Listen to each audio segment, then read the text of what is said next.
All right. Hi, everyone. This is Dr. Tanya Vinton. I am the president and founder of Dallas Obesity Society. We're doing a really special event today, talking to our uh, Dallas Obesity Society board member, Dr.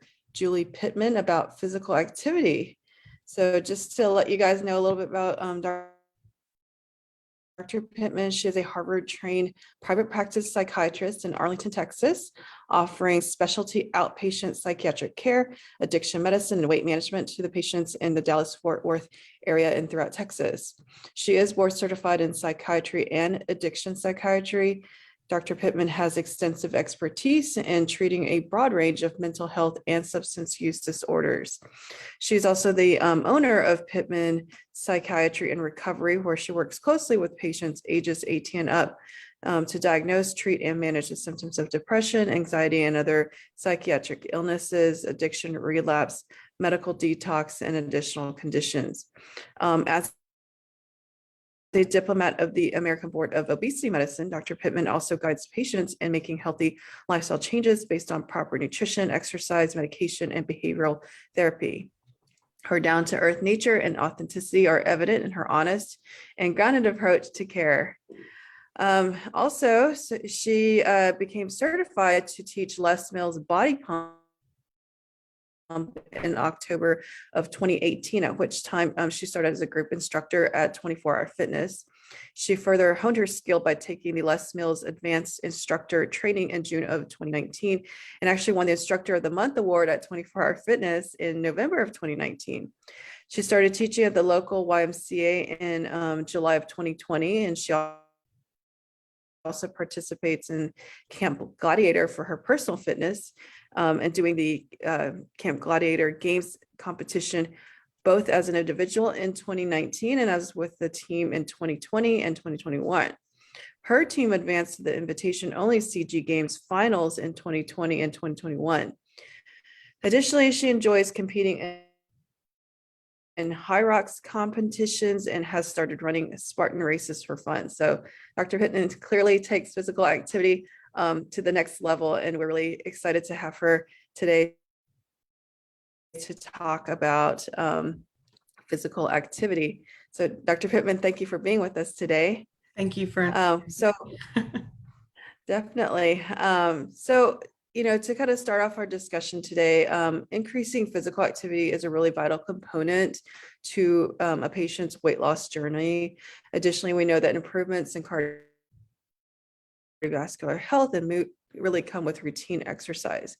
However, the majority of Americans, this is like probably less than a quarter of Americans, struggle to get routine exercise. So that's 150 minutes of moderate exercise minutes per week. So given that and your background, what are some strategies that you use to increase daily activity for a patient who may be restricted, like with weight-bearing limitations, joint pains, even recent surgery and such? What are some of your strategies? So to start, backing it up just a little bit, the strategies I use with my weight management patients are the same that I use with all my patients. Is where you start basically is just to get to know the patient, because you can't really start by telling them what to do.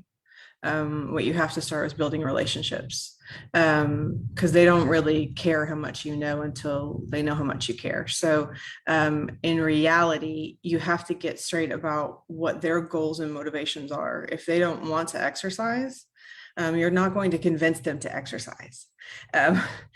So you kind of have to understand, like, are they looking to walk their daughter down the aisle? Are they looking to be able to go up a flight of stairs without being short of breath? Like, their goals are what's going to actually get them off the couch. And so once you can talk to them in language they can understand, then you can relate in a way that makes it more real. So in terms of talking to a patient about their physical limitations and getting around maybe a recent surgery or an injury or something like that, is I always start with what they can do. So say a patient can walk to the bathroom, like they can still go to the restroom. What I have them do is challenge them to do 5 squats every time they pee. So, and it always makes the little ladies giggle. I was like, yeah, but like use it or lose it. We're all in the use it or lose it stage. If you're over 20, we're in the use it or lose it stage of life, like it or not. So if you want to keep being able to go to the bathroom on your own, do 5 squats every time you do it. And I will tell you that works so many times. Because I will say it in sort of a joking, I dare you kind of way. I bet you can't do it. And I'll be damned, they come back and they've done it. And it's pretty cool. And in the meantime, they're not falling as much. And they're walking with a cane instead of a walker, and they've progressed in their strength. Other patients say can go to the mailbox and get the mail. If they can go to the mailbox and get the mail, can you do it twice? Like, can you do an extra lap? Because some people are not comfortable walking around the block because it goes really far away from the house. Like some of my patients are agoraphobic and they don't like leaving the house at all. So I have them walk around in the backyard. So you start with what they're comfortable with and see if they can just stretch a touch. So you stay within their comfort zones. Like not everyone's going to want to go to the gym and start running laps. Not everyone can run wind sprints or do burpees. That's just not feasible or accessible to a lot of patients. But what you want to do is start with where they are and just see what they're willing to do, what they're comfortable. You can also talk them through the different apparatuses that they might have access to if they were to go to the gym, like water aerobics or silver sneaker classes for older folks. A lot of those are based in a chair where they're doing things with their arms and lifting their legs up, but they're not like jumping around and bouncing. There's not a risk of falling. They can also work with PTs and OTs, and personal trainers are actually very, very skilled in working around injuries. They have a lot of expertise in how to work around that and keep people safe while they work on the strength and mobility that they do have. There are also like the recumbent stationary bikes, and then sort of a bicycle type apparatus just for the arms. So if people have bad knees or bad hips. The other thing I've seen done a lot is sort of to do non-weight bearing movement of the joints, especially for arthritis. Like when people will like lay sideways in a bed and just do pedaling motions, moving the hips and knees just to get the joints lubricated. It can really be helpful to get people moving. So just get creative. Yeah, I like that. So a lot of this discussion has to do with kind of asking the patients where they're at, what they're comfortable with, and kind of making that next step to add on.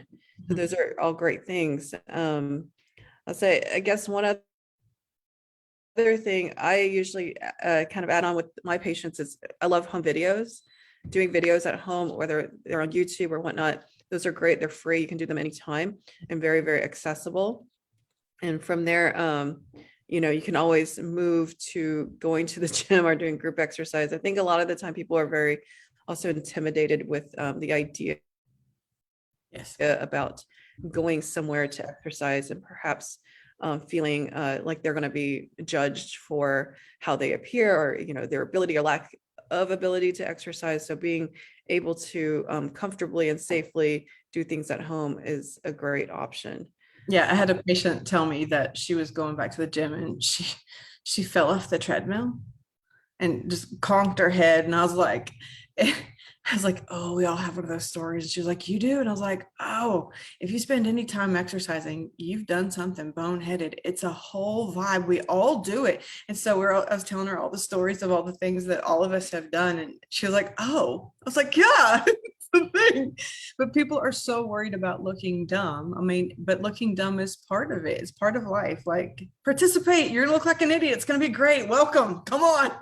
The rest of us do it all the time. Absolutely. That's the truth of it, right? Yeah. But people spend so much time getting the right clothes and the right shoes and the right plan. Just go do it wrong. Go do it wrong. Get out there. Better. Yeah. Yeah. So I think we probably both get this question a lot. How can patients with really busy schedules kind of add in some structured exercise? Because there's always I've got work, I've got kids, I've got obligations. I don't know if I have time to do any exercise. My life is fully booked.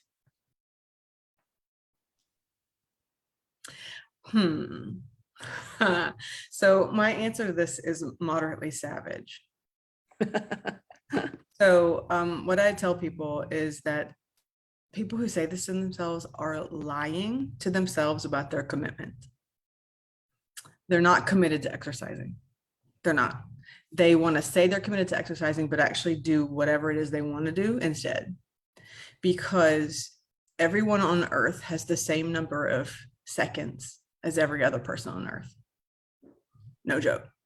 So if you want to exercise and you say you're committed to it, but you're actually doing something else, you need to examine what you're actually committed to and get straight and get straight about your commitments. And once you're straight about your commitments and you really think you want to exercise, there's one simple solution. Put it on your calendar. Because the people who come to my office and talk to me on a schedule after they made an appointment are really good at keeping appointments. And so if they're working on willpower and motivation, good luck. We suck at that. So don't work on willpower and motivation. Put it on your calendar. Absolutely. It's a savage answer. Like, you don't need to work on making more time. There is no more time. You have the exact number of seconds as every other human being per 24-hour period. Get over that comment. I'm done. Like, no. Put it on your calendar. How many times do you want to exercise? Put it on your calendar. Like, actual physical documentation of your commitment to yourself, and keep it as if you were keeping a commitment to me. And then they do it. It's amazing. So you make a plan and you do it like a full-grown adult with a commitment. It's life-altering. So have you had patients ask you that question? How do you find the willpower or the discipline to exercise regularly? Where do you find that motivation? All the time. So motivation is not something to chase. Motivation is absolutely fleeting. Discipline works. So put it on your calendar. Like, if you're waiting for inspiration, that's not going to work. What you need to do is find a group of people whose lifestyle looks like you want your lifestyle to look like, and let them support you. Like, I kept quitting going to the gym, and so I became the instructor, because if I don't go, they fire me. And so then I found a group of people that if I don't go to boot camp, they will call the cops because they think that I have died in a ditch on the way to boot camp, because I became so regular at it that they hold me accountable to be there. So when you have accountability buddies, it's on your calendar and they hold you to your word, you show up. It's not discipline, or it's not inspiration. It's not motivation. It's discipline. You put on your calendar and you do it because you're a full-grown adult and you gave your word to it. Promise people you'll be there. Maybe one last question to round out our discussion today. What forms of exercise do you think are best for patients who are looking to lose weight? So, okay, for weight loss. This one is a tough one for people to hear. So the best forms of exercise for weight loss are exercising your planning skills when you're doing your food prep. So when you're trying to lose weight, diet is Batman and exercise is Robin. And I'm a fitness instructor. I'm not going to tell you not to exercise, because I'm not, because the rest of it's coming. But if you're looking for weight loss, it happens in the kitchen. It happens with what you put in your mouth. And we can talk for years about that, but you cannot outrun a bad diet. If you load up your liver with badness, you cannot flex the badness out of your liver. Time does that. So you really, really have to watch what you put in your mouth. But if you insist on making me answer the question, I would say weight training with heavy weights and low intensity steady state cardio. So walking. So exercise is awesome for stress management and to help you sleep better, which are key to helping you lose weight. It also is great to help your mood and to make you look good naked. It helps you be healthy. It helps with body composition changes. So putting more muscle in your frame and less fat, making you feel fantastic. But for weight loss, really walking and putting muscle on your frame. So picking up and putting down very heavy things like that. So weight loss, really walking and putting muscle on your frame. So Awesome. Well, thank you so much for your answers, Dr. Pittman. Really appreciated having you today, joining us for this excellent discussion. And to those of you watching us live, thank you so much for your attention, and tune in tomorrow. We'll be talking about nutrition with our dietitian, Salam Tadasi, about the anti-inflammatory diet, which would be a great adjunct to our discussion today. Because yes, when you exercise, if you want to see great results, really having that caloric deficit and fueling your body correctly for exercise is extremely important. So again, thanks for your attention, and we'll see you soon.